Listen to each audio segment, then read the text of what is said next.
Hello, welcome to my place. We're in First Timothy, and I want to take you to chapter 5, verse 8. It says, "But if anyone does not provide for his own, and especially for those of his household, he has denied the faith and is worse than an unbeliever." Now, I did skip over a little bit here. It's about honoring widows, and it goes through a little bit of context in regards to how to take care of them. But you have to understand that this section of First Timothy is again a very cultural minded section.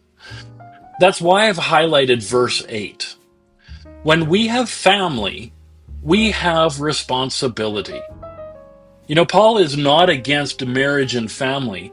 In First Corinthians chapter 7, sure, Paul encourages people not to get married because he knows that once we have a family, we have responsibilities that take us away from full concentration on God's work.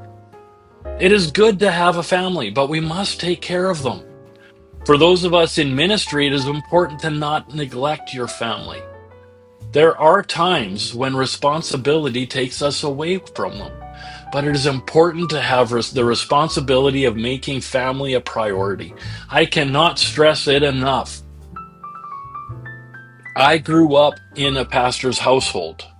My kids grew up in a pastor's household. Dad was very busy at times. I'm very busy at times. But he learned and I learned to spend time with the family as well.